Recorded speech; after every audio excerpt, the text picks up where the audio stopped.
Poetry by William Carlos Williams. Colophon poetry was compiled from poems published between 1913 and 1921 by William Carlos Williams. This ebook was produced for Standard eBooks by B. Timothy Keith and L. A. Vermeer, and is based on transcriptions produced between 2010 and 2016 by Meredith Bach, Diane Monaco, Brian Ness, and distributed proofreaders for Project Gutenberg, and on digital scans from various sources. The cover page is adapted from In the Woods, a painting completed in 1855 by Asher Brown Durand. The cover and title pages feature the League Spartan and Sots Mill Gaudi typefaces created in 2014 and 2009 by the League of Movable Type. This edition was released on April 19, 2025, 1:18 a.m., and is based on revision of 98cc8. The first edition of this ebook was released on September 11, 2019, 9:24 p.m. You can check for updates to this ebook, view its revision history, or download it for different e-reading systems at standardbooksorg/ebooks/WilliamCarlosWilliams/poetry.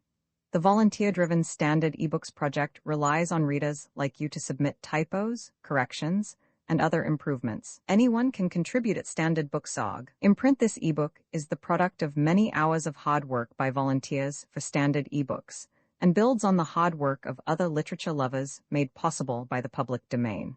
This particular ebook is based on transcriptions from Project Gutenberg and on digital scans from various sources. The source text and artwork in this ebook are believed to be in the United States public domain. That is, they are believed to be free of copyright restrictions in the United States. They may still be copyrighted in other countries, so users located outside of the United States must check their local laws before using this ebook. The creators of, and contributors to, this ebook dedicate their contributions to the worldwide public domain via the terms in the CC 01.0 Universal Public Domain Dedication. For full license information, see the uncopyright at the end of this ebook.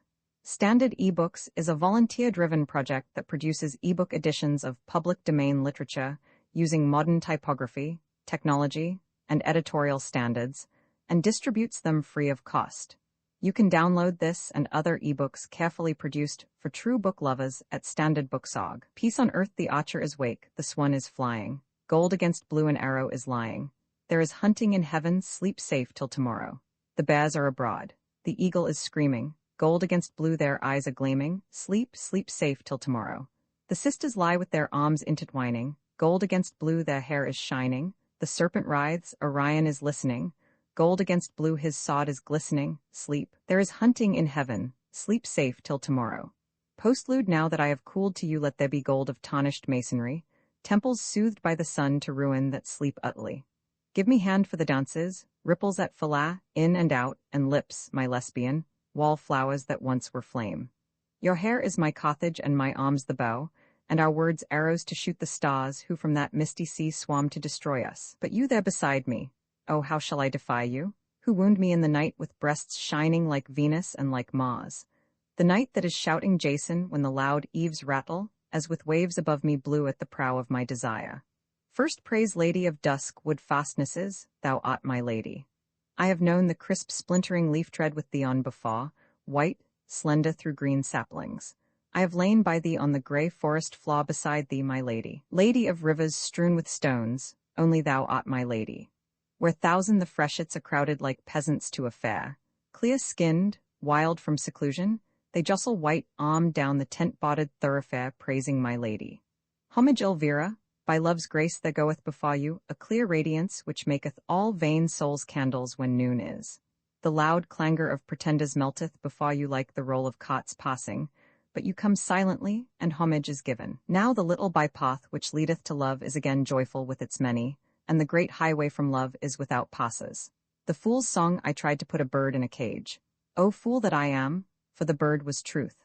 Sing merrily, truth, I tried to put truth in a cage, and when I had the bird in the cage, O fool that I am, why, it broke my pretty cage. Sing merrily, truth, I tried to put truth in a cage, and when the bird was flown from the cage, O fool that I am, why, I had naw bird naw cage. Sing merrily, truth, I tried to put truth in a cage. Hey-ho, truth in a cage, from the birth of Venus, song come with us and play. See, we have breasts as women, from your tents by the sea come play with us, it is forbidden, come with us and play?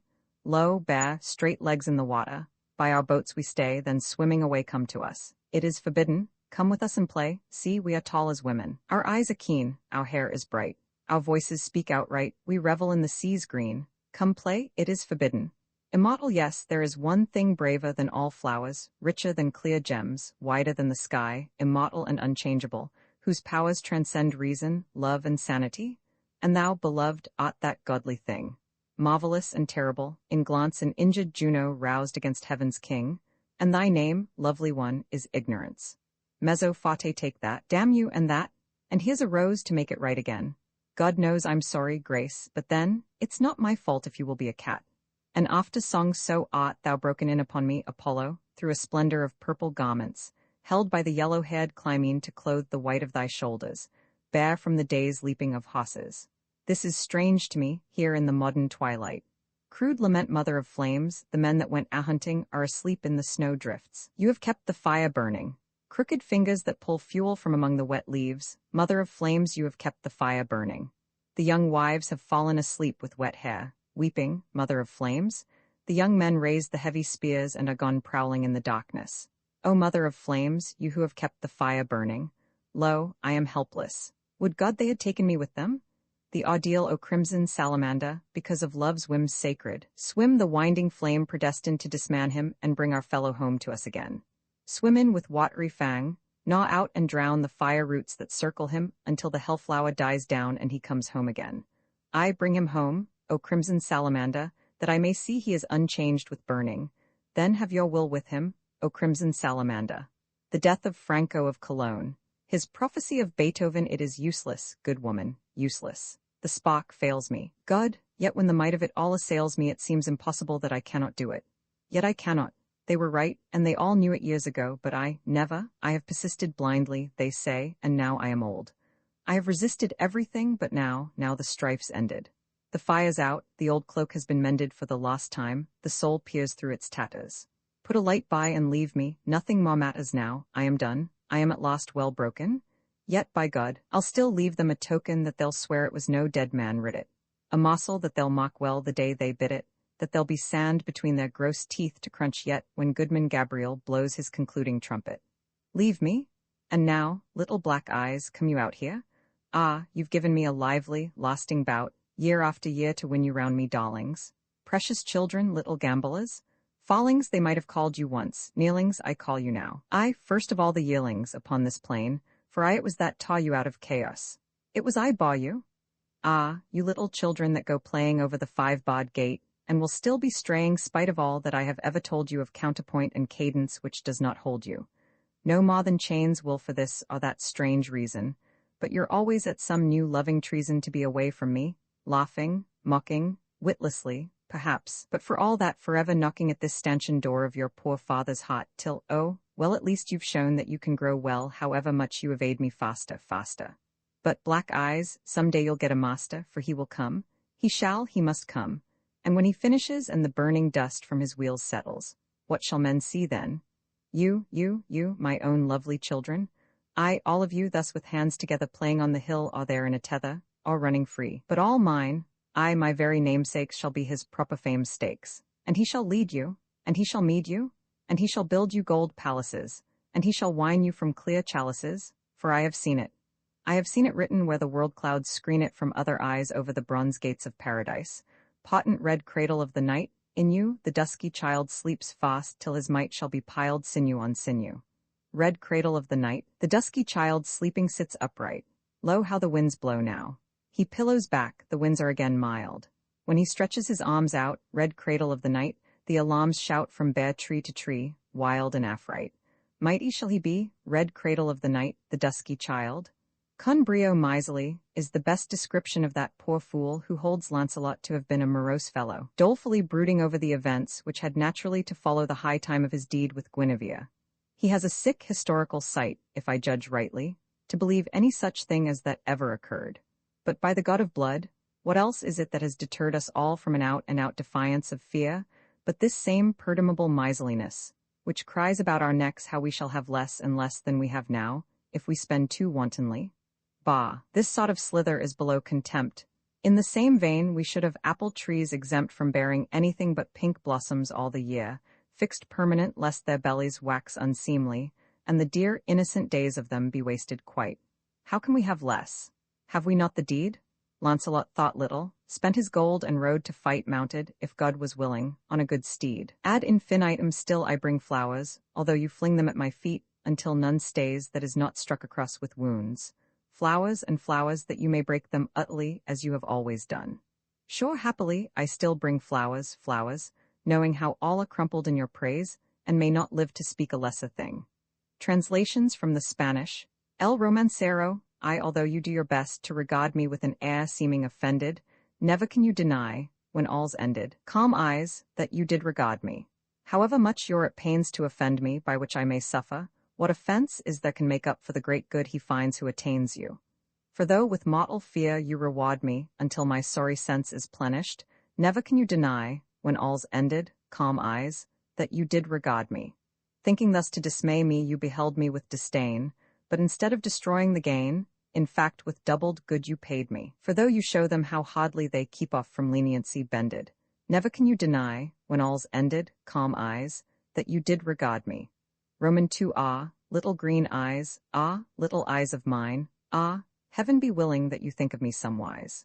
The day of departure you came full of grieving, and to see I was leaving the tears gan to start shore with the heavy torture of sorrows unbrightened when you lie down at night, and when there to you dreams rise, ah, heaven be willing that you think of me somewise. Deep is my assurance of you, little green eyes, that in truth you realize something of my durance eyes of hope's fair assurance and good premonition, by virtue of whose condition all green colors I prize. Ah, heaven be willing that you think of me somewise.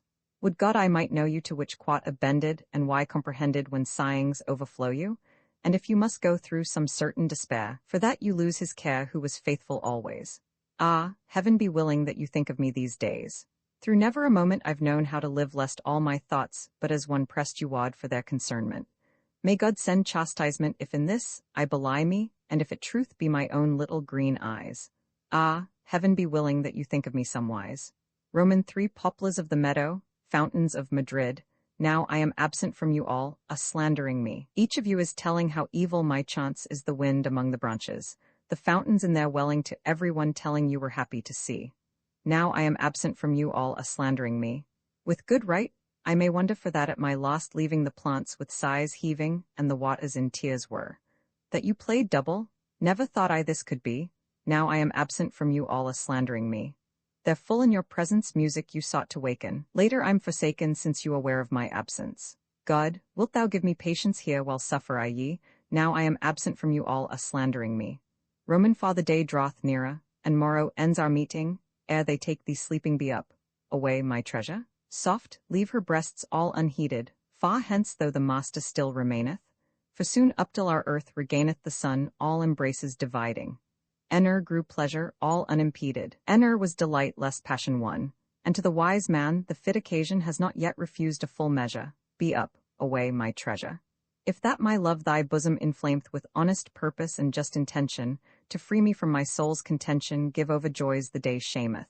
Who thee lameth he also me lameth, and my good grace builds all in thy good grace. Be up, away, fear leaveth place, that thou art here, no more unto pleasure, be up, away my treasure. Although thou with a sleep art resting, 'tis rightful thou bringst it close, that of the favor one meeting shows 100 may hence be attesting. 'Tis fitting too thou shouldst be mindful, that the ease which we lose now, in kind, full many a promise holds for our leisure. Ere they take thee sleeping, be up, away my treasure. Hic jacet the coroner's merry little children have such twinkling brown eyes. Their father is not of gay men, and their mother jocular in no wise. Yet the coroner's merry little children laugh so easily. They laugh because they prosper. Fruit for them is upon all branches. Lo, how they jibe at loss, for kind heaven fills their little paunches. It's the coroner's merry, merry children who laugh so easily. Contemporanea, the corner of a great rain steamy with the country has fallen upon my garden. I go back and forth now, and the little leaves follow me talking of the great rain, of branches broken, and the farmer's curses. But I go back and forth in this corner of a garden, and the green shoots follow me praising the great rain. We are not cursed together, the leaves and I, framing devices, flower devices, and other ways of peopling the barren country. Truly it was a very great rain that makes the little leaves follow me. To wish myself courage on the day when youth is no more upon me, I will write of the leaves and the moon in a tree top. I will sing then the song, long in the making, when the stress of youth is put away from me. How can I ever be written out as men say? Surely it is merely an interference with the long song, this that I am now doing. But when the spring of it is wan like the old moon, and the eaten leaves a lace upon the cold earth, then I will rise up in my great desire, long at the birth, and sing me the youth song? Sub terra, where shall I find you, you my grotesque fellows that I seek everywhere to make up my band? None, not one with the earthy tastes I require, the burrowing pride that rises subtly as on a bush in May. Where are you this day, you my 7-year locusts with cased wings? Ah, my beauties, how I long, that harvest that shall be your advent, thrusting up through the grass, up under the weeds answering me, that shall be satisfying.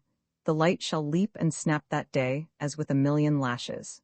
Oh, I have you. Yes, you are about me in a sense, playing under the blue pools that are my windows. But they shut you out still, there in the half-light.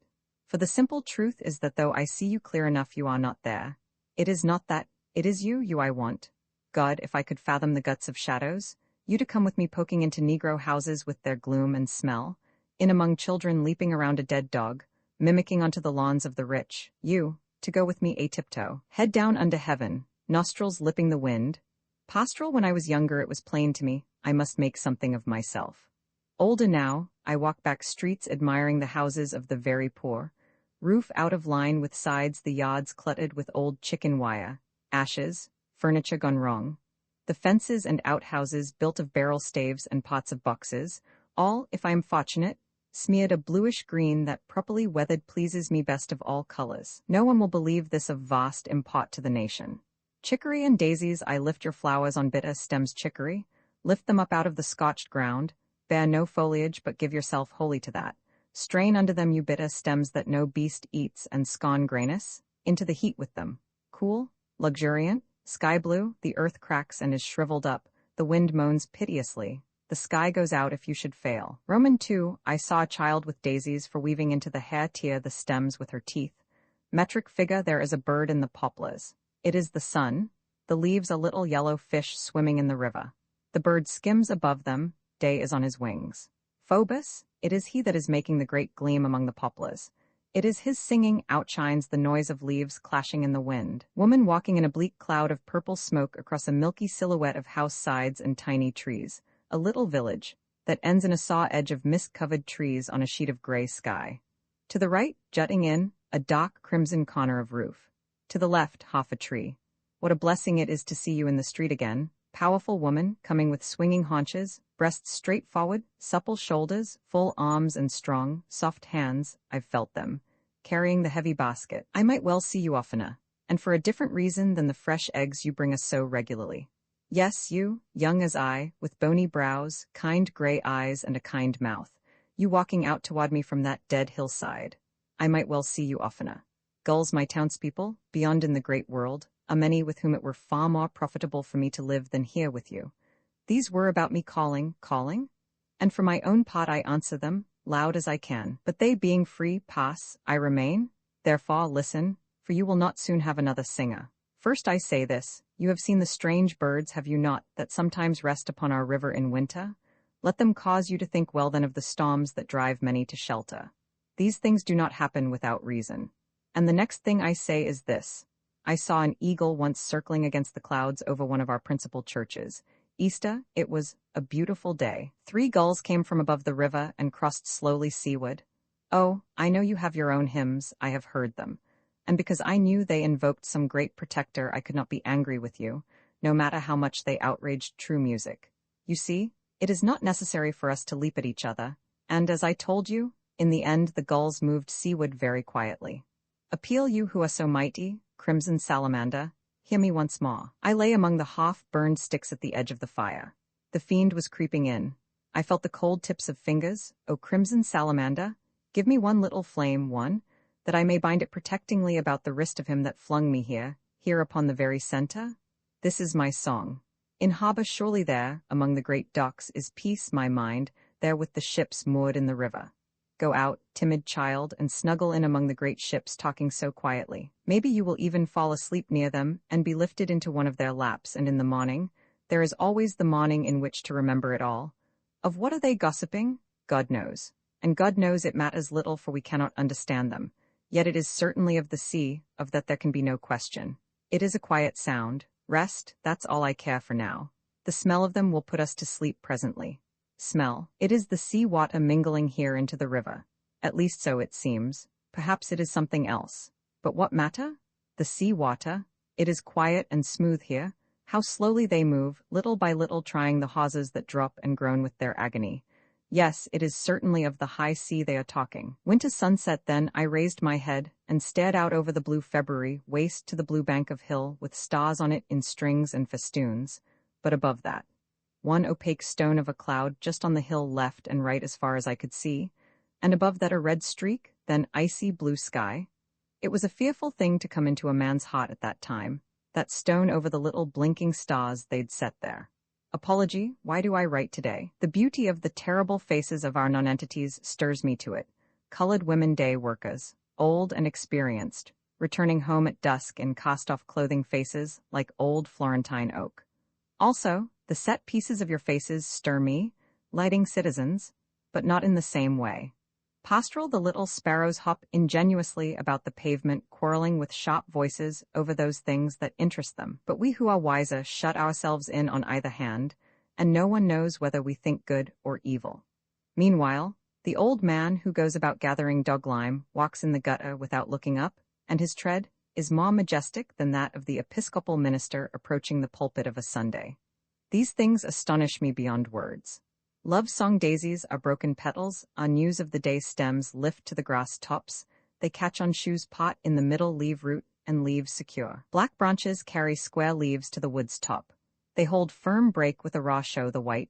Your moods are slow the shedding of leaves and sure the return in May. We walked in your father's grove and saw the great oaks lying with roots ripped from the ground. M.B. Winter has spent this snow out of envy.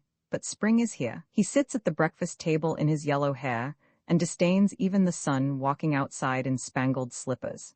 He looks out. There is a glare of lights before a theatre. A sparkling lady passes quickly to the seclusion of her carriage.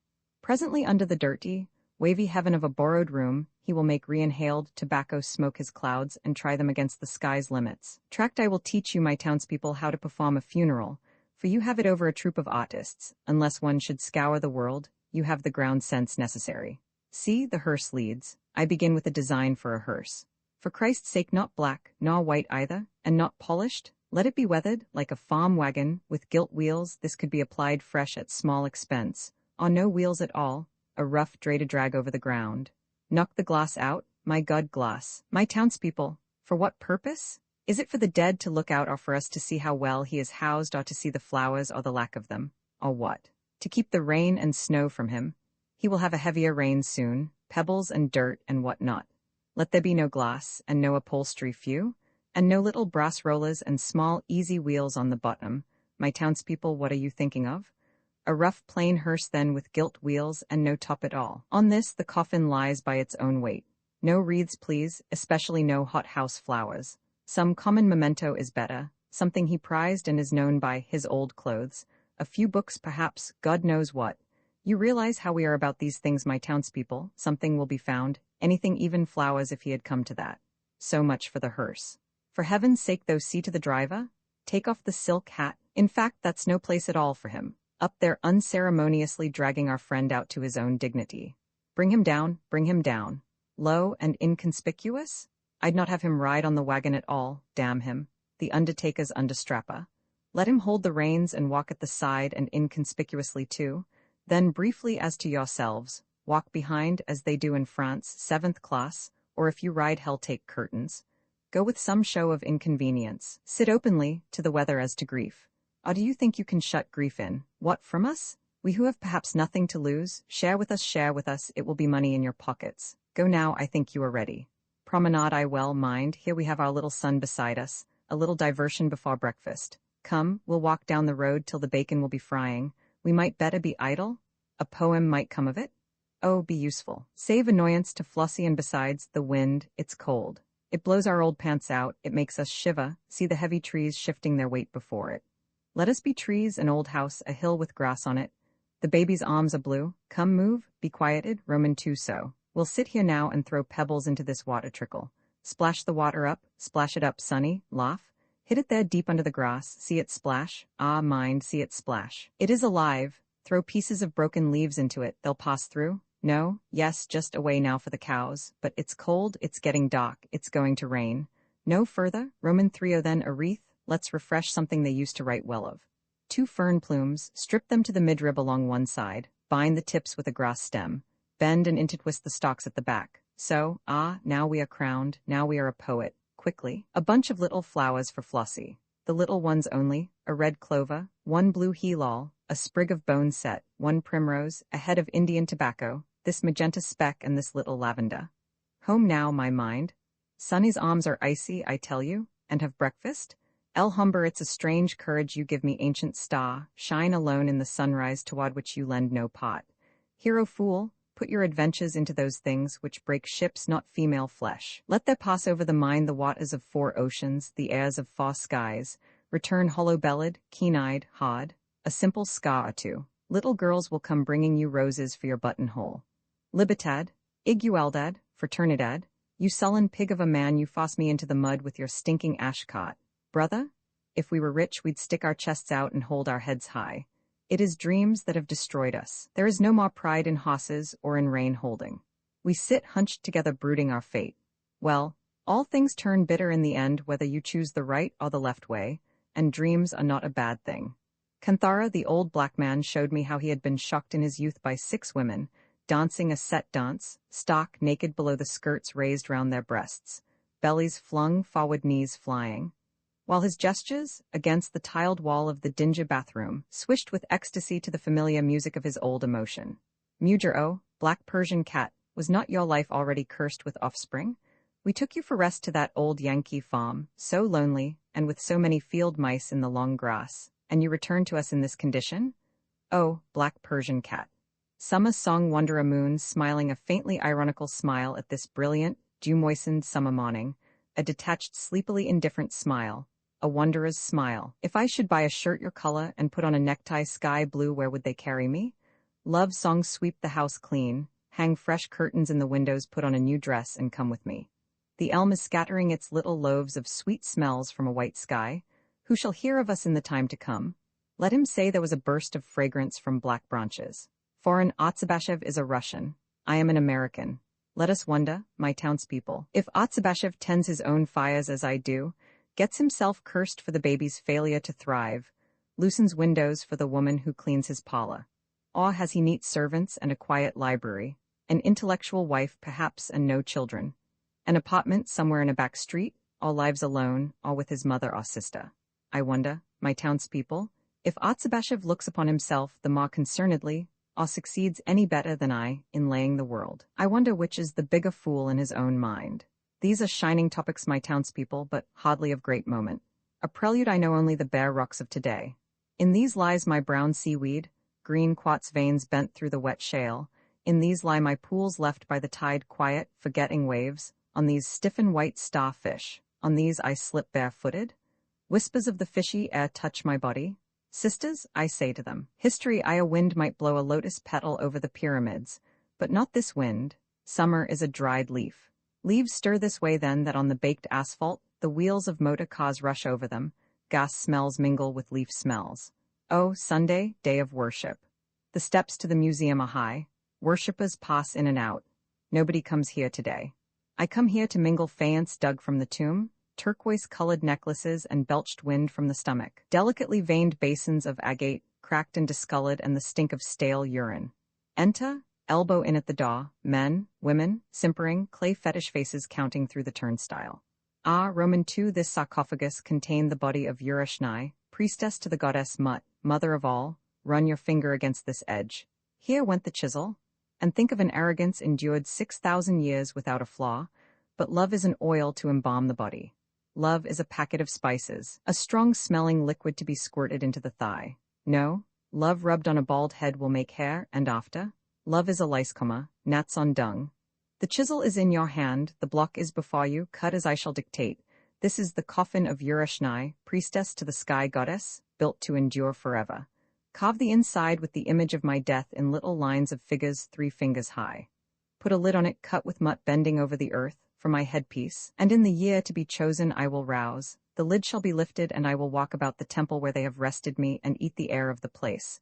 Ah, these walls are high. This is in keeping. Roman 3, the priestess has passed into her tomb.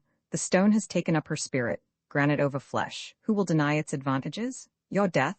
Water spilled upon the ground, though water will mount again into rose leaves, but you? Would hold life still, even as a memory. When it is over, benevolence is rare. Climb about this sarcophagus, read what is writ for you in these figures, hard as the granite that has held them with so soft a hand the while your own flesh has been 50 times through the guts of oxen. Read. The rose tree will have its donor, even though he gives stingily. The gift of some endures 10 years, the gift of some 20, and the gift of some for the time a great house rots and is torn down. Some give for 1,000 years to men of one face, some for 1,000 to all men, and some few to all men, while granite holds an edge against the weather. Judge then of love. Roman 4, my flesh is turned to stone. I have endured my summer. The flurry of falling petals is ended. Lay the finger upon this granite.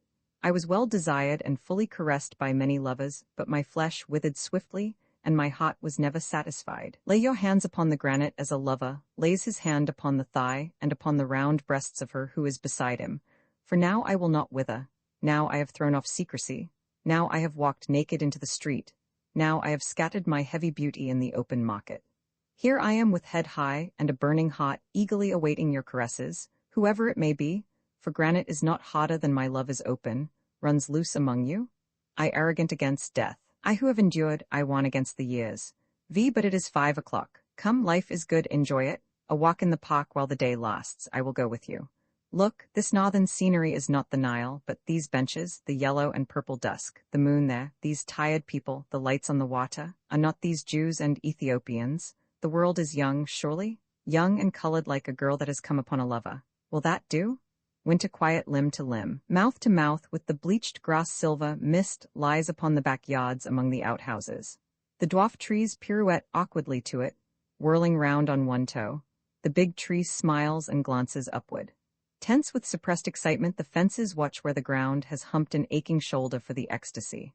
Dawn ecstatic bird songs pound the hollow vastness of the sky with metallic clinkings, beating color up into it at a far edge, beating it with rising, triumphant ardor, stirring it into warmth, quickening in it a spreading change, bursting wildly against it as dividing the horizon, a heavy sun lifts himself, is lifted, bit by bit above the edge of things, runs free at last out into the open.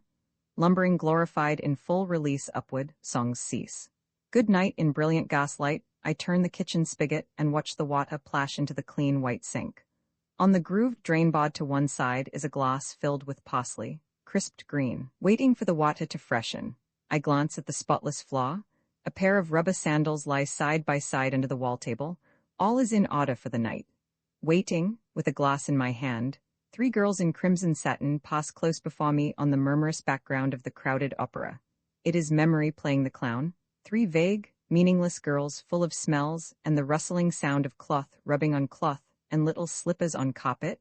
High school French spoken in a loud voice. Parsley in a glass, still and shining, brings me back. I take my drink and yawn deliciously. I am ready for bed. Dance Russify when my wife is sleeping, and the baby and Kathleen are sleeping, and the sun is a flame-white disk in silken mists above shining trees. If I in my north room dance naked, grotesquely before my mirror, waving my shirt round my head and singing softly to myself.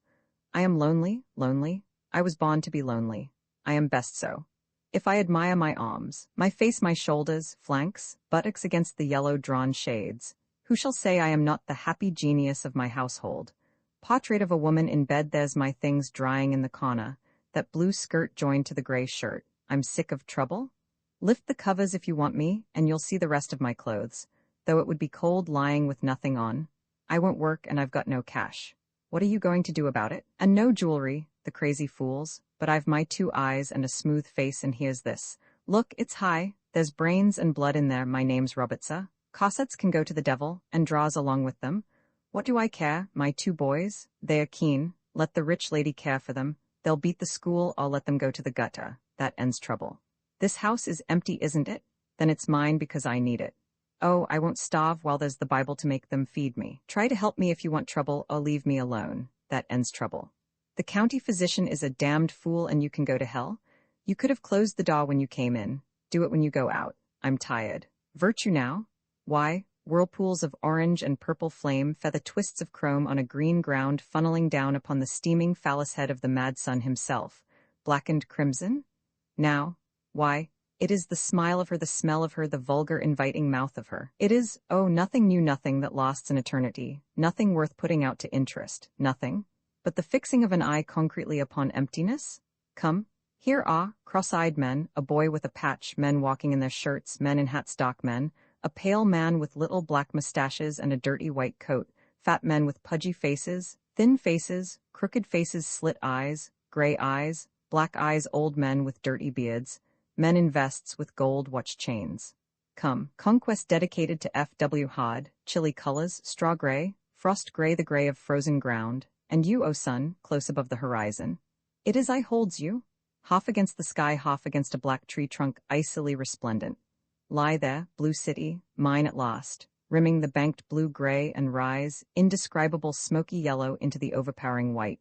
Portrait of a young man with a bad heart. Have I seen her?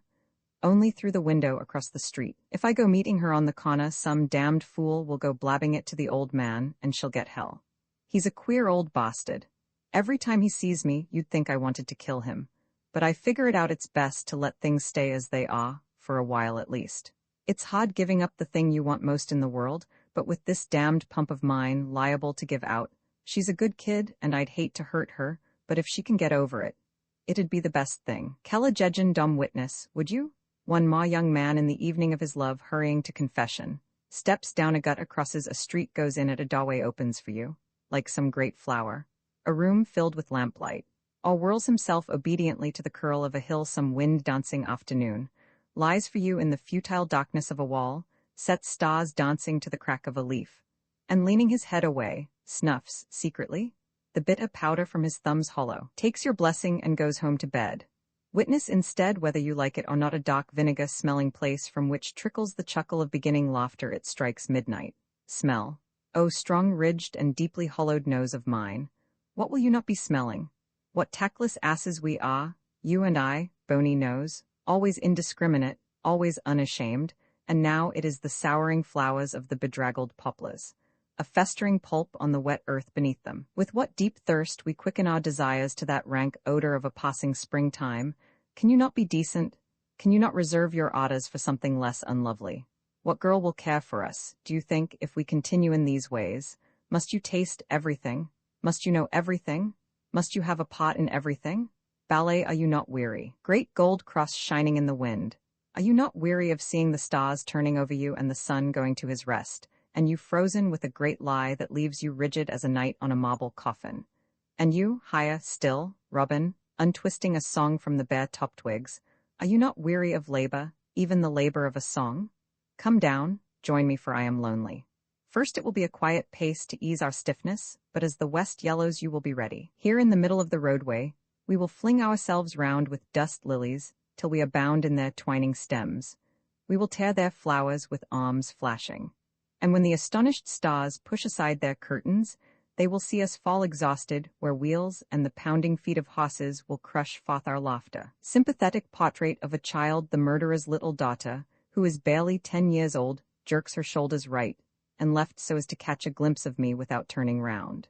Her skinny little arms wrap themselves this way then that reversely about her body. Nervously, she crushes her straw hat about her eyes and tilts her head to deepen the shadow, smiling excitedly. As best as she can, she hides herself in the full sunlight, her gaudy legs writhing beneath the little flowered dress that leaves them bare from mid-thigh to ankle.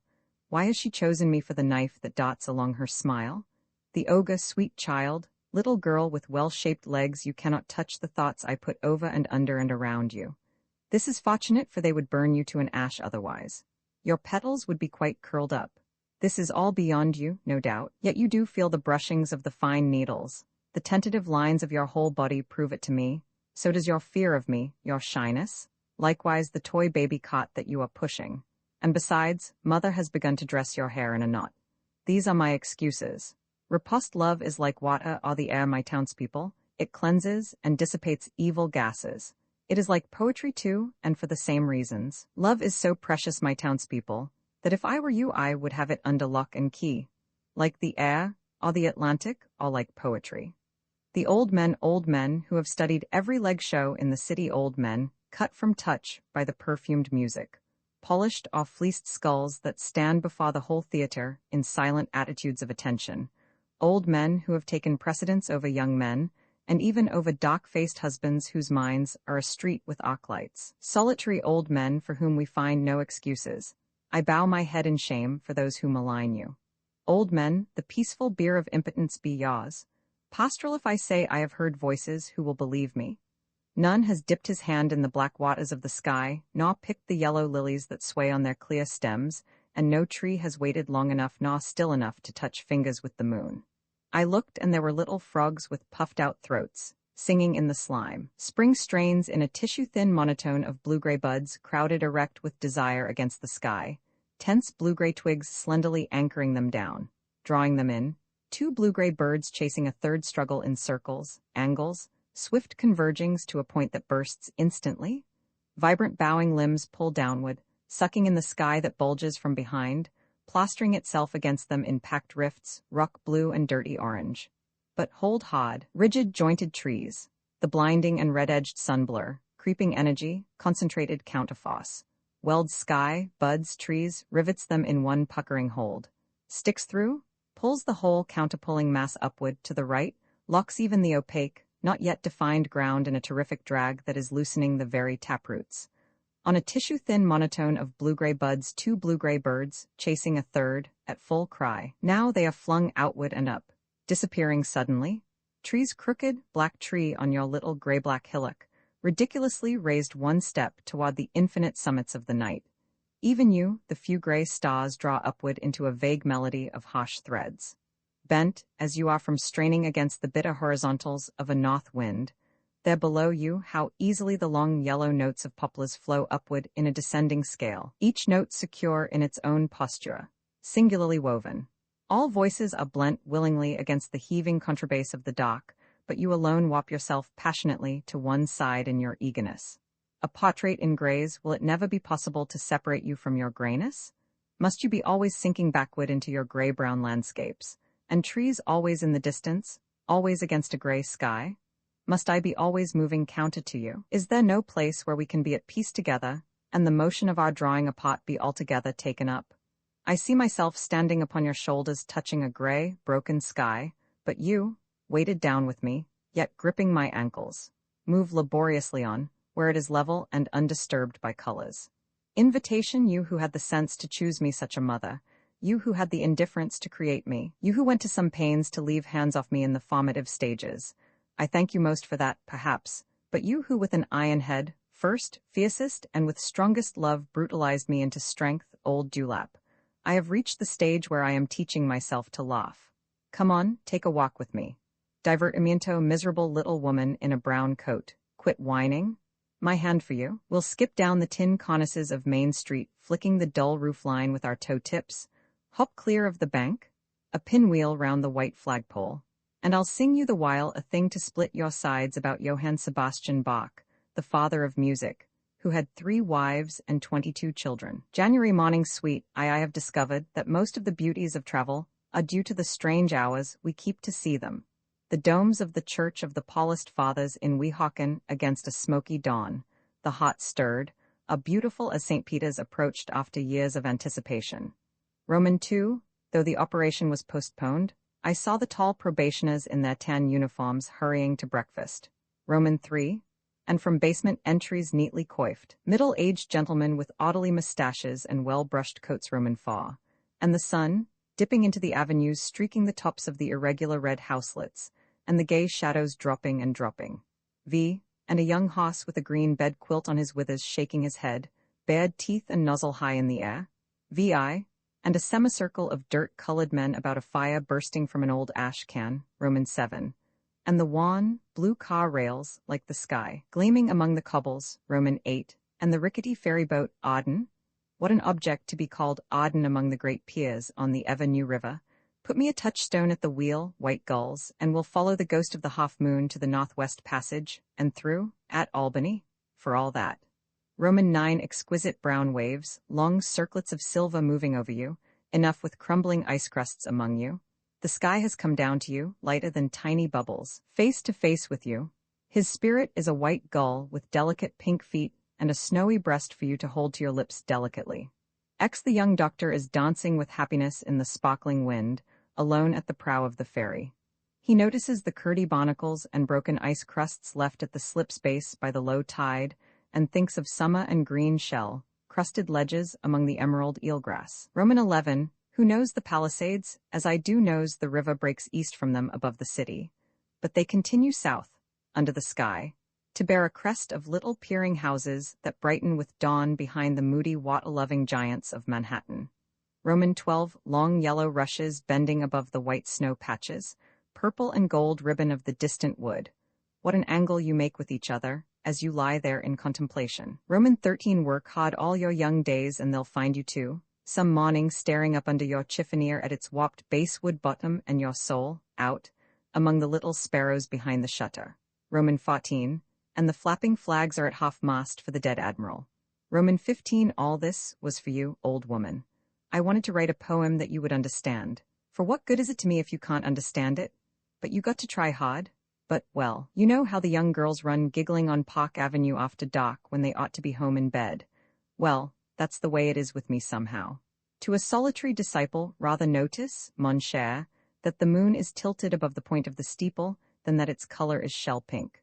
Rather observe that it is early morning than that the sky is smooth as a turquoise. Rather grasp how the dark converging lines of the steeple meet at the pinnacle. Perceive how its little ornament tries to stop them. See how it fails. See how the converging lines of the hexagonal spire escape upward, receding, dividing. Sepals that guard and contain the flower. Observe how motionless the eaten moon lies in the protecting lines. It is true, in the light colors of morning brownstone and slate shine orange and dark blue. But observe the oppressive weight of the squat edifice. Observe the jasmine lightness of the moon. Dedication for a plot of ground, this plot of ground facing the waters of this inlet, is dedicated to the living presence of Emily Richardson Welcome, who was born in England, married, lost her husband, and with her 5-year-old son sailed for New York in a 2-master, was driven to the Azores, ran adrift on Fire Island Shoal, met her second husband in a Brooklyn boarding house, went with him to Puerto Rico, bore 3 more children, lost her second husband, lived hard for 8 years in St. Thomas, Puerto Rico, San Domingo, followed the oldest son to New York, lost her daughter, lost her baby, seized the 2 boys of the oldest son by the second marriage, mothered them. They being motherless, fought for them against the other grandmother and the aunts, brought them here summer after summer, defended herself here against thieves, storms, sun, fire, against flies, against girls that came smelling about, against drought, against weeds, storm tides, neighbors, weasels that stole her chickens, against the weakness of her own hands, against the growing strength of the boys, against wind, against the stones, against trespasses, against rents, against her own mind. She grubbed this earth with her own hands, domineered over this grass plot, blackguarded her oldest son into buying it, lived here 15 years, attained a final loneliness, and if you can bring nothing to this place but your caucus, keep out. K. McB? You exquisite chunk of mud, Kathleen, just like any other chunk of mud. Especially in April? Curl up round their shoes when they try to step on you, spoil the polish? I shall laugh till I am sick at their amazement. Do they expect the ground to be always solid? Give them the slip then. Let them sit in you, soil their pants, teach them a dignity that is dignity, the dignity of mud. Lie basking in the sun then, fast asleep. Even become dust on occasion. Love song, I lie here thinking of you. The stain of love is upon the world. Yellow, yellow, yellow it eats into the leaves, smears with saffron the horned branches that lean heavily against a smooth purple sky. There is no light, only a honey-thick stain that drips from leaf to leaf and limb to limb, spoiling the colors of the whole world. You far off there, under the wine-red selvage of the West. The Wanderer, a Rococo study, advent even in the time when as yet I had no certain knowledge of her, she sprang from the nest, a young crow, whose first flight circled the forest.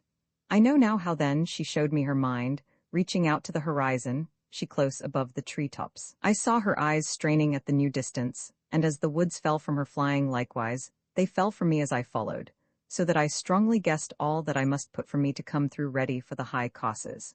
But one day, crossing the ferry with the great towers of Manhattan before me, out at the prow with the sea wind blowing, I had been wearying many questions which she had put on to try me. How shall I be a mirror to this modernity? When lo, in a rush, dragging a blunt boat on the yielding river, suddenly I saw her, and she waved me from the white wet in midst of her playing. She cried me, "Heya, here I am, son, see how strong my little finger is. Can I not swim well? I can fly too." And with that a great seagull went to the left, vanishing with a wild cry. But in my mind all the persons of Godhead followed after. "Clarity, come?" cried my mind, and by her might that was upon us we flew above the river seeking her. Grey gulls among the white, in the air speaking as she had willed it. "I am given," cried I. "Now I know it. I know now all my time is fast spent.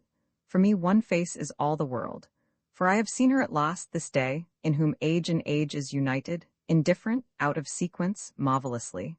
Saving alone that one sequence which is the beauty of all the world, for surely either there in the rolling smoke spheres below us or here with us in the air, intercircling. Certainly somewhere here about us I know she is revealing these things. And as gulls we flew, and with soft cries we seemed to speak, flying. It is she the mighty, recreating the whole world, this the first day of wonders. She is attiring herself before me, taking shape before me for worship, a red leaf that falls upon a stone. It is she of whom I told you, old forgiveless, unreconcilable, that high wanderer of byways walking imperious in beggary. At her throat is loose gold, a single chain from among many, on her bent fingers are rings from which the stones have fallen, her wrists wear a diminished state, her ankles are bare. Toward the river, is it she there? And we swerved clamorously downward. I will take my peace in her henceforth.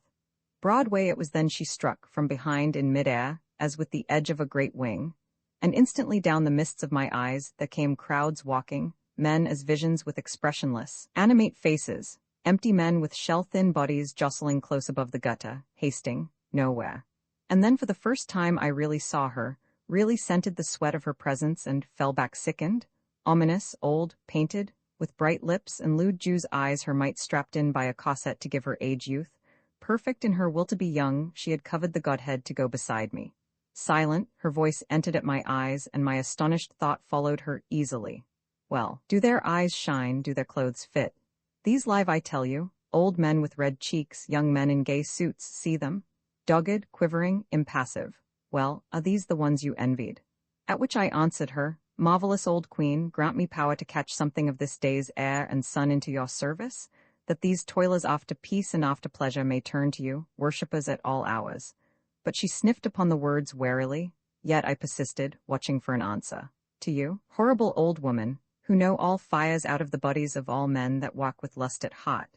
To you, O mighty, crafty prowler after the youth of all cities, drunk with the sight of thy archness, all the youth that come to you, you having the knowledge rather than to those uninitiate, to you, marvelous old queen, give me always a new marriage." But she laughed loudly. "A new grip upon those garments that brushed me in days gone by on beach, lawn, and in forest. May I be lifted still, up and out of terror, up from before the death living around me, tom up continually and carried whatever way the head of your whim is, a burr upon those streaming tatters." But the night had fallen, she stilled me and led me away. Pattison, the strike at the first peep of dawn she roused me. I rose trembling at the change which the night saw, for there, wretchedly brooding in a corner from which her old eyes glittered fiercely, "Go," she said, and I hurried shivering out into the deserted streets of Pattison. That night she came again, hovering in rags within the filmy ceiling. "Great queen, bless me with thy tatters. You are blessed, go on." Hot for savagery, sucking the air, I went into the city, out again, baffled onto the mountain, back into the city, nowhere the subtle, everywhere the electric. A short bread line before a hitherto empty tea shop, no questions, all stood patiently, dominated by one idea, something that carried them as they are always wanting to be carried. But what is it? I asked those nearest me, this thing heretofore unobtainable that they seem so clever to have put on now. Why, since I have failed them, can it be anything but their own brood? Can it be anything but brutality? On that at least they're united. That at least is their bean soup, their calm bread, and a few luxuries. But in me, more sensitive, marvelous old queen, it sank deep into the blood, that I rose upon the tense air, enjoying the dusty fight. Heavy drink were the low, sloping foreheads, the flat skulls with the unkempt black or blonde hair, the ugly legs of the young girls, pistons too powerful for delicacy. The women's wrists, the men's arms, red used to heat and cold, to toss quatted beeves and barrels and milk cans and crates of fruit. Faces all knotted up like burls on oaks, grasping, fox-snouted, thick-lipped, sagging breasts and protruding stomachs, rasping voices, filthy habits with the hands. Nowhere you, everywhere the electric, ugly, venomous, gigantic, tossing me as a great father his helpless infant till it shriek with ecstasy and its eyes roll and its tongue hangs out. I am at peace again, old queen, I listen clearer now. Abroad never, even in a dream, have I winged so high nor so well as with her, she leading me by the hand that first day on the Jersey mountains, and never shall I forget the trembling interest with which I heard her voice in a low thunder. You are safe here. Look, child, look open mouth. The patch of road between the steep bramble banks, the tree in the wind, the white house there, the sky, speak to men of these concerning me. For never while you permit them to ignore me in these, shall the full of my freed voice come grappling the ear with intent. Never while the air's clear coolness is seized to be a coat for pettiness, never while richness of greenery stands a shield for prurient minds, never, permitting these things unchallenged, shall my voice of leaves and varicolored bark come free through. At which, knowing her solitude, I shouted over the country below me. Waken, my people, to the boughs green with ripening fruit within you. Waken to the myriad cinquefoil in the waving grass of your minds. Waken to the silent Phoebe nest under the eaves of your spirit. But she, stooping nearer the shifting hills, spoke again. Look there, see them, they're in the oat field with the hosses, see them there, bowed by their passions crushed down that had been raised as a roof beam. The weight of the sky is upon them under which all roof beams crumble. There is none but the single roof beam, there is no love bears against the great firefly. At this I looked up at the sun, then shouted again with all the might I had, but my voice was a seed in the wind. Then she, the old one, laughing seized me and whirling about bore back to the city, upward, still laughing until the great towers stood above the marshland wheeling beneath. The little creeks, the mallows that I picked as a boy, the hackensack so quiet that seemed so broad formerly, the crawling trains, the cedar swamp on the one side, all so old, so familiar, so new now to my marveling eyes as we passed invisible. Soothsay 8 days went by, 8 days comforted by no nights, until finally, would you behold yourself old, beloved? I was pierced, yet I consented gladly, for I knew it could not be otherwise. And she, behold yourself old, sustained in strength, wielding might in gripped surges, not bodying the sun in weak leaps but holding way over ruckish men with fern-free fingers on their little crags, their hollows, the new Atlas, to bear them for pride and for mockery. Behold yourself old, winding with slow might, a vine among oaks to the thin tops, leaving the leafless leaved, bearing purple clusters. Behold yourself old. Birds are behind you. You are the wind coming that stills birds, shakes the leaves in booming polyphony, slow, winning highway amid the knocking of boughs, evenly crescendo, the din and bellow of the male wind. Leap then from forest into foam. Lash about from low into high flames, tipping sound, the female chorus, linking all lions, all twitterings to make them nothing. Behold yourself old. As I made to answer, she continued, a little wistfully yet in a voice clear-cut. Good is my overlip and evil my underlip to you henceforth, for I have taken your soul between my two hands, and this shall be as it is spoken. St. James Grove, and so it came to that last day when, she leading by the hand, we went out early in the morning, I heavy of heart, for I knew the novitiate was ended, the ecstasy was over, the life begun. In my woolen shirt and the pale blue necktie my grandmother gave me, there I went with the old queen right past the houses of my friends down the hill to the river, as on any usual day, any errand. Alone, walking under trees, I went with her, she with me in her wild hair, by Santiago Grove, and presently she bent forward and knelt by the river, the Passaic, that filthy river. And the dabbling her mad hands, she called me close beside her. Raising the water then in the cupped palm, she bathed our brows wailing and laughing. River, we are old, you and I, we are old and by bad luck, beggars. Lo, the filth in our hair, our bodies stink. Old friend, here I have brought you the young soul you long asked of me. Stand forth, river, and give me the old friend of my revels. Give me the well-won spirit, for here I have made a room for it, and I will return to you forthwith the youth you have long asked of me. Stand forth, river, and give me the old friend of my revels. And the filthy Passaic consented. Then she, leaping up with a fierce cry, Enter, youth, into this bulk. Enter, river, into this young man. Then the river began to enter my heart, eddying back cool and limpid into the crystal beginning of its days. But with the rebound it leaped forward. Muddy, then black and shrunken till I felt the utter depth of its rottenness, the vile breadth of its degradation, and dropped down knowing this was me now. But she lifted me, and the water took a new tide again into the older experiences. And so, backward and forward, it tortured itself within me, until time had been washed finally under, and the river had found its level, and its lost motion had ceased, and I knew all. It became me. And I knew this for double certain, for there, Whiteley, I saw myself being borne off under the water. I could have shouted out in my agony at the sight of myself departing forever, but I bit back my despair, for she had averted her eyes, by which I knew well what she was thinking, and so the last of me was taken. Then she, be mostly silent, and turning to the river, spoke again. For him and for me, river, the wandering, but by you I leave for happiness deep foliage, the thickest beeches, though elsewhere they are all dying, tallest oaks and yellow birches that dip their leaves in you. Morning, as now I dip my hair, immemorial of me, immemorial of him, immemorial of these our promises. Here shall be a bird's paradise, they sing to you remembering my voice. Here the most secluded spaces for miles around, hallowed by a stench to be our joint solitude and temple. In memory of this clear marriage and the child I have brought you in the late years. Live, river, live in luxuriance, remembering this our son, in remembrance of me and my sorrow, and of the new wandering. The late singer, here it is spring again, and I still a young man.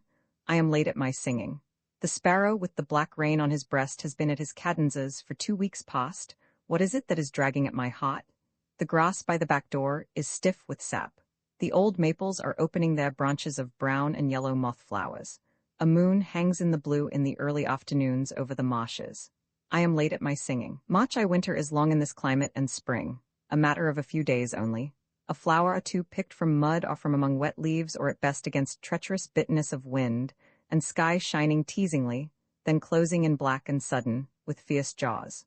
Roman 2 March, you remind me of the pyramids, our pyramids, stripped of the polished stone that used to guard them. March, you are like Fra Angelico at Fiesole, painting on plaster. March, you are like a band of young poets that have not learned the blessedness of warmth, or have forgotten it. At any rate, I am moved to write poetry for the warmth there is in it, and for the loneliness, a poem that shall have you in it. March. Roman 3c. Ashurbanipal, the Archer King, on horseback in blue and yellow enamel, with drawn bow, facing lions standing on their hind legs, fangs bared, his shafts bristling in their necks, sacred bulls, dragons in embossed brickwork marching, in 4 tiers, along the sacred way to Nebuchadnezzar's throne hall. They shine in the sun, they that have been marching under the dust of 10,000 dirt years. Now they are coming into bloom again. See them?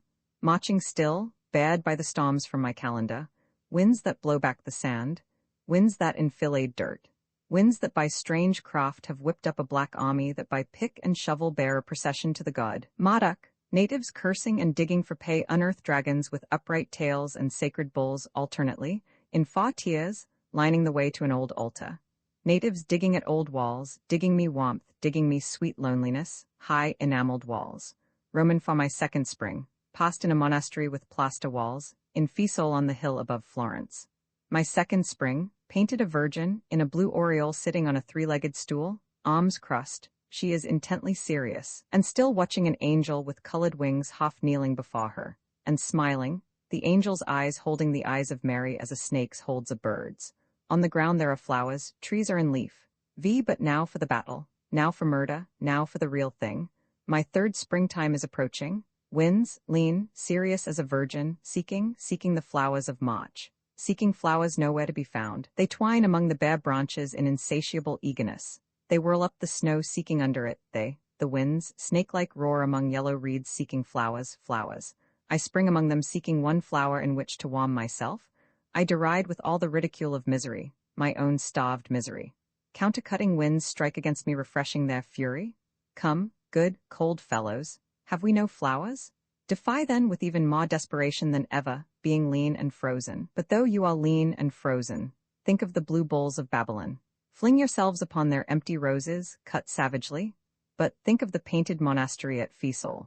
Burkitt and the stars a day on the boulevards chosen out of 10 years of student poverty, 1 best day out of 10 good ones. Burkitt in high spirits. Ha, oranges, let's have one.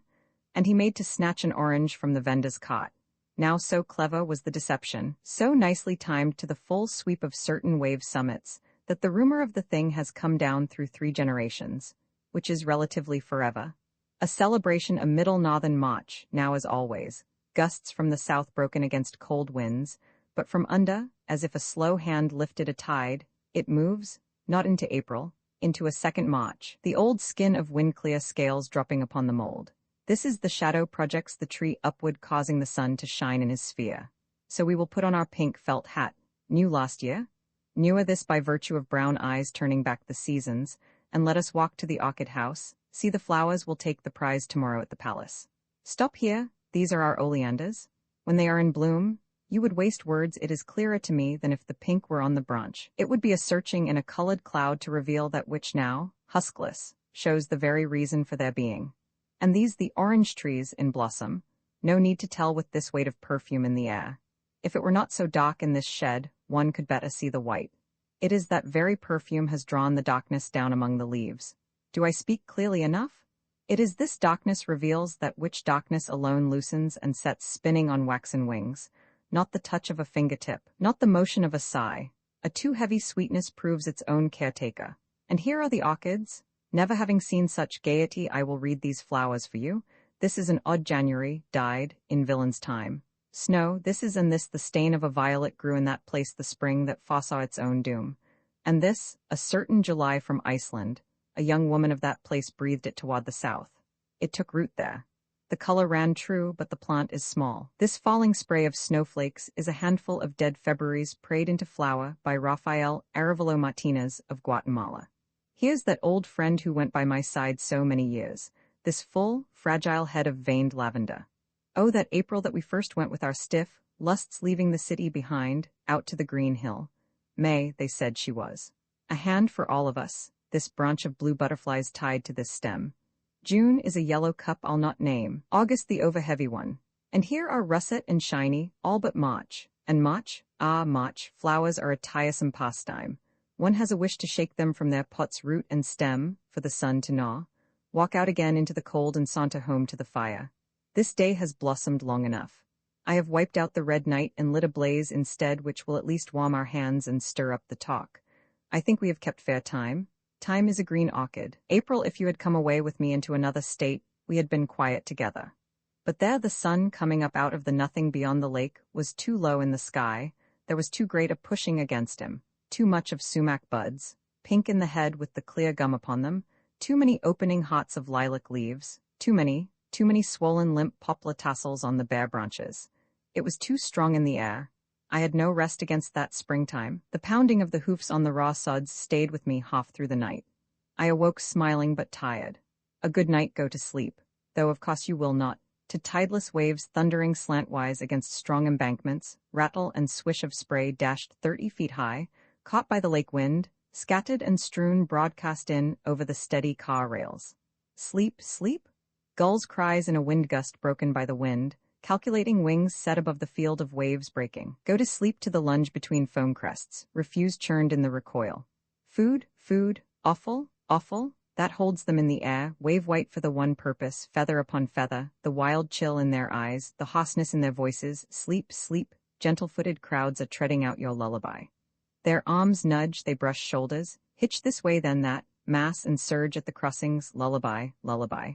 The wild-fowl police whistles, the enraged roar of the traffic. Machine shrieks. It is all to put you to sleep, to soften your limbs in relaxed postures, and that your head slip sidewise, and your hair loosen and fall over your eyes and over your mouth, brushing your lips wistfully that you may dream, sleep and dream. A black fungus springs out about lonely church doors. Sleep, sleep. The night, coming down upon the wet boulevard, would start you awake with his message, to have in at your window.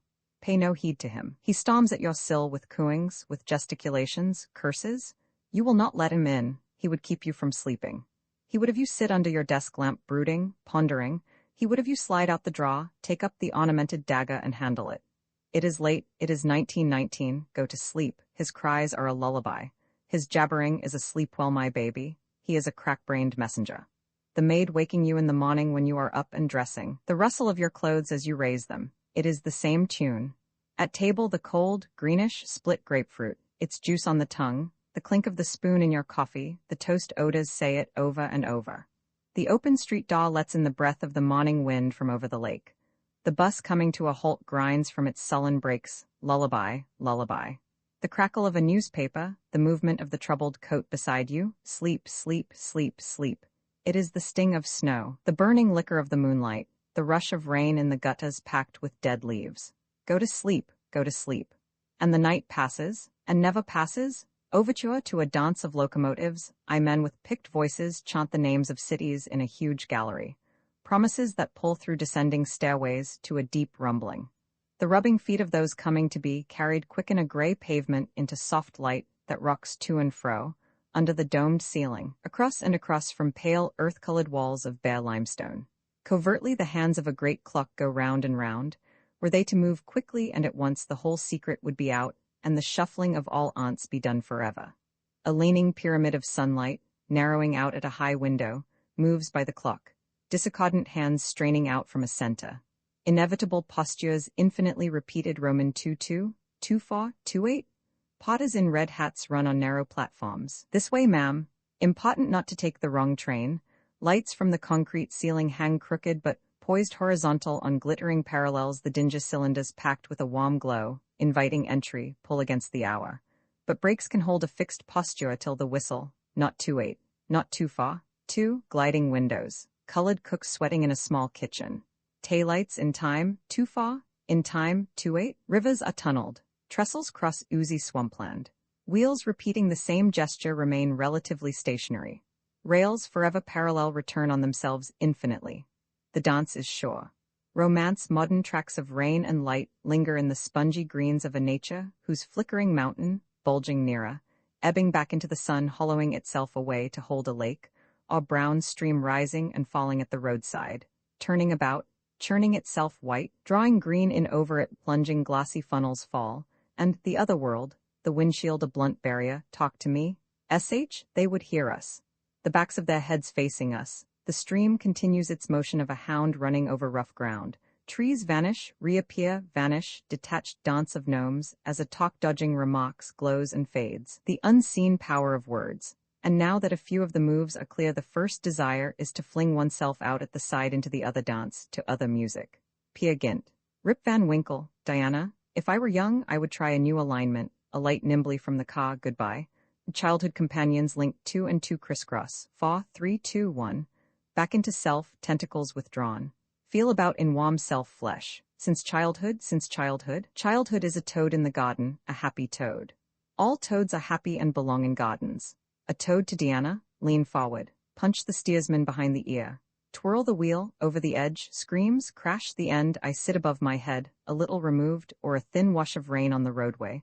I am never afraid when he is driving, interposes new direction, rides us sidewise, unforeseen into the ditch. All threads cut, death, black, the end. The very end. I would sit separate, weighing a small red handful.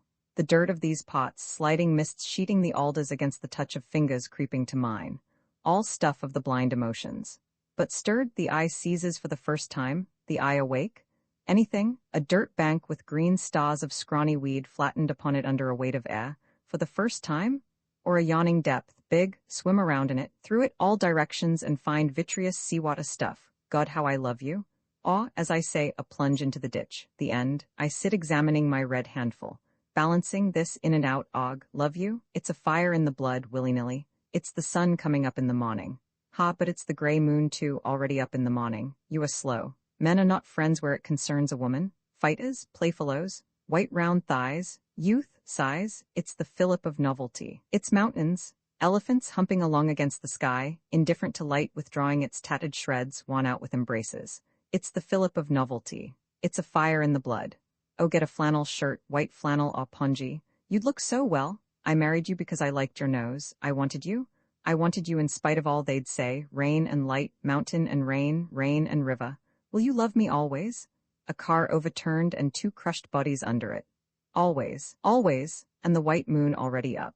White, clean, all the colors. A good head backed by the eye, awake, backed by the emotions, blind, river and mountain, light and rain, or rain, rock, light, trees, divided, rain, light, counter rocks, trees, or trees, counter rain, light, trucks, or myriads of counter-processions crossing and recrossing, regaining the advantage, buying here, selling there. You are sold cheap everywhere in town. Lingering, touching fingers, withdrawing, gathering fosses into blares, hummocks, peaks and rivers, river meeting rock. I wish that you were lying there dead and I sitting here beside you. It's the grey moon, over and over. It's the clay of these pots. The desolate field vast and grey, the sky is a simulacrum to all but him whose days are vast and grey, and in the tall, dried grasses a goat stirs with nozzle searching the ground. My head is in the air, but who am I? And amazed my heart leaps at the thought of love vast and grey yearning silently over me. Willow poem, it is a willow when summer is over. A willow by the river from which no leaf has fallen, not bitten by the sun, turned orange or crimson. The leaves cling and grow paler, swing and grow paler over the swirling waters of the river as if loath to let go. They are so cool, so drunk with the swirl of the wind and of the river, oblivious to winter, the last to let go and fall into the water and on the ground. Approach of winter, the half-stripped trees struck by a wind together, bending all, the leaves flutter dryly and refuse to let go, are driven like hail, stream bitterly out to one side and fall where the salvias, hard carmine, like no leaf that ever was, edge the bare garden. January again, I reply to the triple winds running chromatic fifths of derision outside my window. Play louder. You will not succeed. I am bound more to my sentences the more you batter at me to follow you. And the wind, as before, fingers perfectly its derisive music. Blizzard snow, years of anger following hours that float idly down. The blizzard drifts its weight deeper and deeper for 3 days or 60 years, eh? Then the sun, a clutter of yellow and blue flakes. Hairy-looking trees stand out in long alleys over a wild solitude. The man turns and there, his solitary track stretched out upon the world. To waken an old lady old age is a flight of small cheeping birds skimming bare trees above a snow glaze. Gaining and failing they are buffeted by a dark wind. But what? On harsh weed stalks the flock has rested, the snow is covered with broken seed husks, and the wind tempered by a shrill piping of plenty. Winter trees, all the complicated details of the attiring and the disattiring are completed. A liquid moon moves gently among the long branches. Thus having prepared their buds against a sure winter, the wise trees stand sleeping in the cold. Complaint they call me and I go, it is a frozen road past midnight, a dust of snow caught in the rigid wheel tracks. The door opens. I smile, enter and shake off the cold. Here is a great woman on her side in the bed. She is sick, perhaps vomiting, perhaps laboring to give birth to a 10th child. Joy, joy, night is a room darkened for lovers. Through the jalousies the sun has sent one gold needle. I pick the hair from her eyes and watch her misery with compassion. The cold night, it is cold. The white moon is up among her scattered stars, like the bare thighs of the police sergeant's wife, among her 5 children. No answer. Pale shadows lie upon the frosted grass. One answer, it is midnight, it is still and it is cold. White thighs of the sky, a new answer out of the depths of my male belly. In April I shall see again, in April. The round and perfect thighs of the police sergeant's wife, perfect still after many babies. Oya, spring storm the sky has given over its bitterness. Out of the dark change all day long rain falls and falls as if it would never end. Still the snow keeps its hold on the ground, but water from 1,000 runnels. It collects swiftly, dappled with black cuts away for itself through green ice in the gutters. Drop after drop, it falls from the withered grass stems of the overhanging embankment. The delicacies the hostess, in pink satin and blonde hair, dressed high, shone beautifully in her white slippers against the great silent bald head of her little-eyed husband. Raising a glass of yellow Rhine wine in the narrow space, just beyond the light varnished woodwork, and the decorative column between dining room and hall, she smiled the smile of water tumbling from one ledge to another. We began with a herring salad. Delicately flavored saltiness in scallops of lettuce leaves. The little owl-eyed and thick-set lady with masses of gray hair has smooth pink cheeks without a wrinkle. She cannot be the daughter of the little red-faced fellow dancing about inviting lion-headed Wolf, the druggist, to play the piano, but she is. Wolf is a terrific smoker. If the telephone goes off at night, so his curled-haired wife whispers. He rises from bed but cannot answer till he has lighted a cigarette. Sherry wine in little conical glasses, dull brownish yellow, and tomatoes stuffed with finely cut chicken and mayonnaise. The tall Irishman in a Prince Albert and the usual striped trousers is going to sing for us. The piano is in a little alcove with dark curtains. The hostess's sister, 10 years younger than she, in black net and velvet, has hair like some filmy haystack, cloudy about the eyes. She will play for her husband. My wife is young. Yes, she is young and pretty when she cares to be, when she is interested in a discussion. It is the little dancing mare's wife telling her of the day nursery in East Rutherford, cross the track, divided from us by the railroad, and disputes as to precedence. It is in this town the saloon flourishes, the saloon of my friend on the right whose wife has twice offended with chance words. Her English is atrocious. It is in this town that the saloon is situated, close to the railroad track. Close as may be, this side being dry, dry, dry. Two people listening on opposite sides of a wall. The day nursery had 65 babies the week before last, so my wife's eyes shine and her cheeks are pink, and I cannot see a blemish. Ice cream in the shape of flowers and domestic objects. A pipe for me since I do not smoke, a doll for you. The figure of some great bulk of a woman disappearing into the kitchen with a quick look over the shoulder. My friend on the left who has spent the whole day in a car, the like of which some old fellow would give to an actress.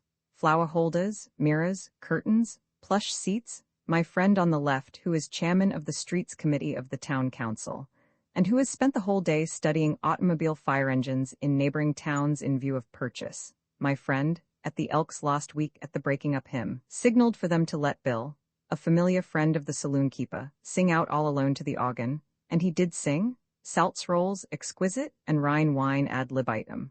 A masterly caviar sandwich. The children flitting about above stairs. The councilman has just bought a National 8, some car. For heaven's sake, I mustn't forget the halves of green peppers stuffed with cream cheese and whole walnuts. Thursday I have had my dream, like others, and it has come to nothing, so that I remain now carelessly with feet planted on the ground and look up at the sky, feeling my clothes about me, the weight of my body in my shoes, the rim of my hat, air passing in and out at my nose, and decide to dream no more. The dark day, a 3-day-long rain from the east, and interminable talking of no consequence, patter, patter, patter. Hand in hand little winds blow the thin streams aslant. Warm, distance cut off. Seclusion, a few passers-by, drawn in upon themselves, hurry from one place to another. Winds of the white poppy, there is no escape. An interminable talking, it has happened before. Backward, backward, backward. Time the hangman, poor old Abner, old white-haired nigger. I remember when you were so strong you hung yourself by a rope round the neck in Doc Hollister's barn to prove you could beat the faker in the circus, and it didn't kill you.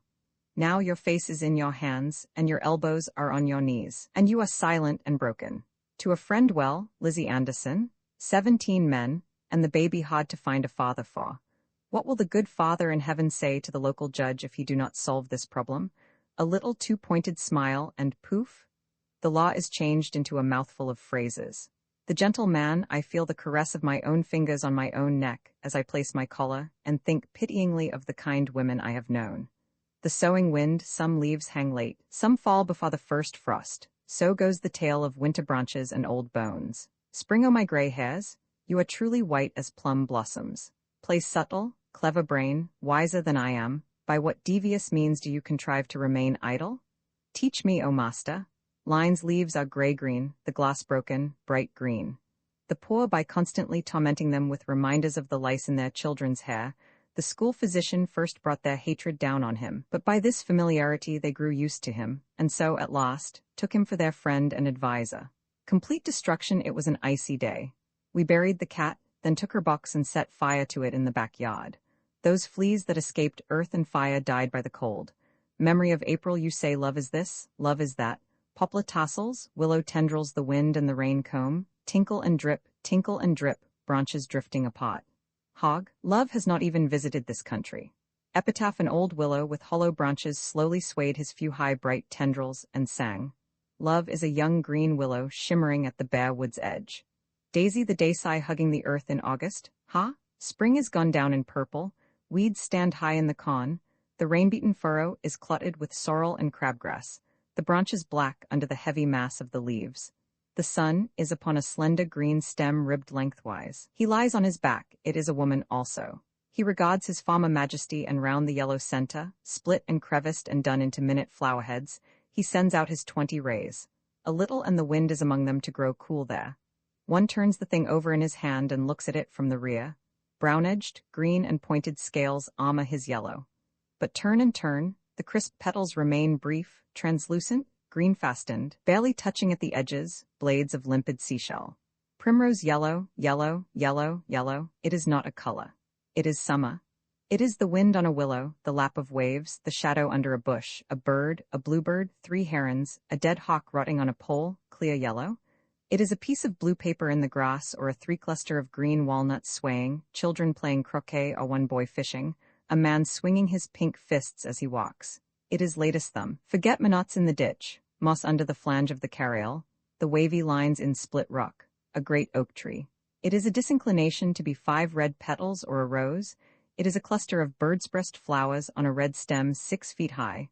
4 open yellow petals above sepals curled backward into reverse spikes.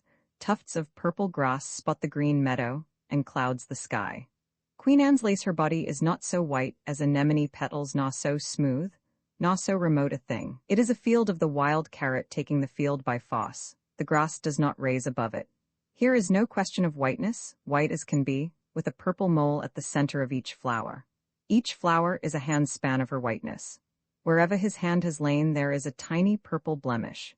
Each pot is a blossom under his touch, to which the fibers of her being stem one by one, each to its end, until the whole field is a white desire, empty, a single stem, a cluster, flower by flower, a pious wish to whiteness gone over, or nothing. Great mullein, one leaves his leaves at home being a mullein and sends up a lighthouse to peer from.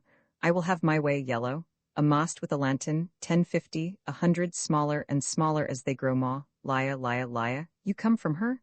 I can smell jerkiss on your clothes. Ha ha, you come to me, you? I am a point of dew on a grass stem.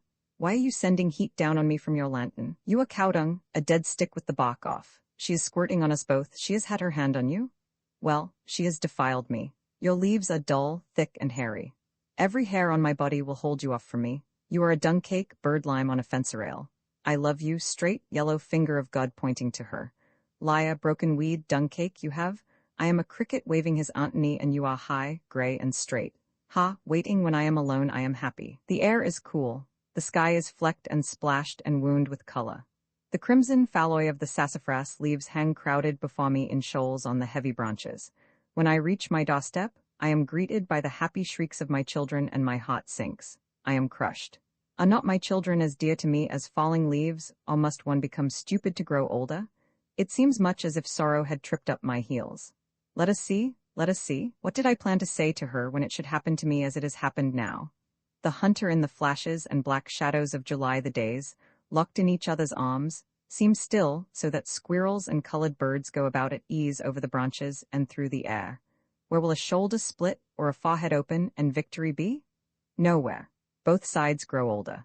And you may be sure not one leaf will lift itself from the ground and become fast to a twig again. A rival, and yet one arrives somehow, finds himself loosening the hooks of her dress in a strange bedroom, feels the autumn dropping its silk and linen leaves about her ankles.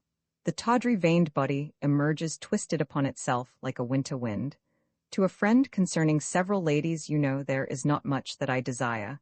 A few chrysanthemums half lying on the grass, yellow and brown and white.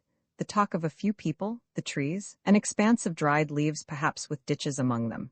But there comes between me and these things a letter or even a look. Well placed, you understand, so that I am confused, twisted far ways and left flat, unable to lift the food to my own mouth. Here is what they say, come, and come, and come, and if I do not go I remain stale to myself, and if I go, I have watched the city from a distance at night and wondered why I wrote no poem. Come, yes, the city is ablaze for you and you stand and look at it. And they are right. There is no good in the world except out of a woman and certain women alone for certain things. But what if I arrive like a turtle with my house on my back, or a fish ogling from under water? It will not do. I must be steaming with love, colored like a flamingo. For what? To have legs and a silly head and to smell, like a flamingo that soils its own feathers behind. Must I go home filled with a bad poem? And they say, who can answer these things till he has tried? Your eyes are half closed, you are a child, oh, a sweet one, ready to play, but I will make a man of you, and with love on his shoulder. And in the marshes the crickets run on the sunny dike's top and make burrows there. The water reflects the reeds, and the reeds move on their stalks and rattle dryly. Youth and beauty I bought a dishmap, having no daughter, for they had twisted fine ribbons of shining copper about white twine, and made a tousled head of it, fastened it upon a turned ash stick slender at the neck, straight, tall. when tied upright on the brass wall bracket to be a light for me, and naked, as a girl should seem to her father. The think of my wife's new pink slippers have gay pom-poms. There is not a spot or a stain on their satin toes or their sides. All night they lie together under her bed's edge. Shivering, I catch sight of them and smile in the morning. Later I watch them descending the stair, hurrying through the doors and round the table, moving stiffly with a shake of their gay pom-poms, and I talk to them in my secret mind out of pure happiness. The disputants upon the table in their bowl in violent disarray of yellow sprays, green spikes of leaves, red pointed petals and curled heads of blue and white, among the litter of the forks and crumbs and plates, the flowers remain composed. Coolly their colloquy continues above the coffee and loud talk grown frail as vaudeville. The tulip bed the May sun, whom all things imitate, that glues small leaves to the wooden trees shone from the sky through blue gauze clouds upon the ground, under the leafy trees where the suburban streets lay crossed, with houses on each corner. Tangled shadows had begun to join the roadway and the lawns. With excellent precision, the tulip bed inside the iron fence upreared its gaudy yellow, white and red, rimmed round with grass, reposedly. The birds the world begins again. Not wholly insufflated the blackbirds in the rain upon the dead top branches of the living tree, stuck fast to the low clouds, notate the dawn. Their shrill cries sound announcing appetite and drop among the bending roses and the dripping grass. The nightingales my shoes, as I lean unlacing them, stand out upon flat worsted flowers under my feet. Nimbly the shadows of my fingers play unlacing over shoes and flowers. Spouts in this world of as fine a pair of breasts as ever I saw the fountain in Madison Square, spouts up of water, a white tree that dies and lives as the rocking water in the basin turns from the stoneroom back upon the jet, and rising there reflectively drops down again. Blue flags, I stopped the car to let the children down where the streets end in the sun at the marsh edge, and the reeds begin, and there are small houses facing the reeds, and the blue, mist in the distance with grapevine trellises, with grape clusters small as strawberries on the vines and ditches, running spring water, that continue the gutters with willows over them. The reeds begin like water at a shaw their pointed petals waving dark green and light. But blue flags are blossoming in the reeds, which the children pluck chattering in the reeds, high over their heads, which they pot with bare arms to appear with fists of flowers, till in the air there comes the smell of calamus from wet, gummy stalks. The widow's lament in springtime sorrow is my own yard, where the new grass flames as it has flamed often before, but not with the cold fire that closes round me this year. 35 years I lived with my husband. The plum tree is white today with masses of flowers.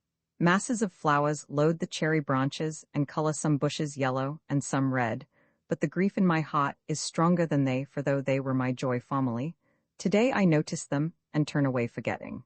Today my son told me that in the meadows, at the edge of the heavy woods in the distance, he saw trees of white flowers. I feel that I would like to go there and fall into those flowers and sink into the marsh near them. Light-hearted William twirled his November mustaches and, half-dressed, looked from the bedroom window upon the spring weather. "Hey, ya?" sighed he gaily, leaning out to see up and down the street where a heavy sunlight lay beyond some blue shadows. Into the room he drew his head again and laughed to himself, quietly twirling his green mustaches. Portrait of the author. The birches are mad with green points, the wood's edge is burning with their green, burning, seething. No, the birches are opening their leaves one by one. Their delicate leaves unfold cold and separate, one by one. Slender tassels hang swaying from the delicate branch tips. Oh, I cannot say it. There is no word. Black is split at once into flowers. In every bog and ditch, flares of small fire, white flowers. The birches are mad with their green. The world is gone, torn into shreds with this blessing. What have I left undone that I should have undertaken, O my brother? You red-faced, living man, ignorant, stupid, whose feet are upon this same dirt that I touch and eat. We are alone in this terror, alone, face to face on this road, you and I, wrapped by this flame. Let the polished plows stay idle, their gloss already on the black soil. But that face of yours, answer me, I will clutch you, I will hug you, grip you. I will poke my face into your face and force you to see me. Take me in your arms, tell me the commonest thing that is in your mind to say anything. I will understand you. It is the madness of the birch leaves opening cold, one by one. My rooms will receive me, but my rooms are no longer sweet spaces where comfort is ready to wait on me with its crumbs. A darkness has brushed them. The mass of yellow tulips in the bowl is shrunken. Every familiar object is changed and dwarfed. I am shaken, broken against a might that splits comfort, blows apart my careful partitions, crushes my house and leaves me, with shrinking heart and startled, empty eyes, peering out into a cold world. In the spring I would drink. In the spring I would be drunk and lie forgetting all things. Your face, give me your face, Yang Q Fei. Your hands, your lips to drink. Give me your wrists to drink, I drag you, I am drowned in you, you overwhelm me. Drink, save me. The shad bush is in the edge of the clearing. The yards in a fury of lilac blossoms are driving me mad with terror. Drink and lie forgetting the world. And coldly the birch leaves are opening one by one. Coldly I observe them and wait for the end, and it ends. The lonely street school is over. It is too hot to walk at ease. At ease in light frocks they walk the streets to while the time away. They have grown tall.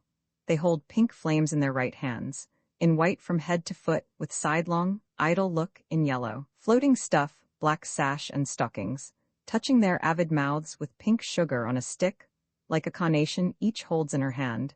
They mount the lonely street. The great figure among the rain and lights, I saw the figure 5 in gold on a red fire truck, moving with weight and urgency tense unheeded to gong clangs, siren howls, and wheels rumbling through the dark city. Poetry by William Carlos Williams. Uncopyright. May you do good and not evil. May you find forgiveness for yourself and forgive others. May you share freely, never taking more than you give. Copyright pages exist to tell you that you can't do something. Unlike them, this uncopyright page exists to tell you that the writing and artwork in this ebook are believed to be in the United States public domain. That is, they are believed to be free of copyright restrictions in the United States. The United States public domain represents our collective cultural heritage, and items in it are free for anyone in the United States to do almost anything at all with, without having to get permission.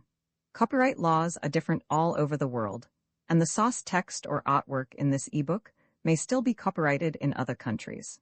If you're not located in the United States, you must check your local laws before using this ebook. Standard ebooks makes no representations regarding the copyright status of the source text or artwork in this ebook in any country other than the United States. Non-authorship activities performed on items that are in the public domain, so-called sweat of the brow, work, don't create a new copyright.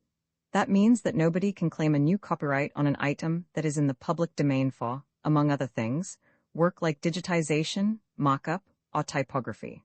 Regardless, the contributors to this ebook release their contributions under the terms in the CC 01.0 Universal Public Domain dedication, thus dedicating to the worldwide public domain all of the work they've done on this ebook, including but not limited to metadata, the title page, imprint, colophon, this uncopyright, and any changes or enhancements to, or mock-up on, the original text and artwork. This dedication doesn't change the copyright status of the source text or artwork. We make this dedication in the interest of enriching our global cultural heritage, to promote free and libre culture around the world, and to give back to the unrestricted culture that has given all of us so much. Table of Contents Landmarks.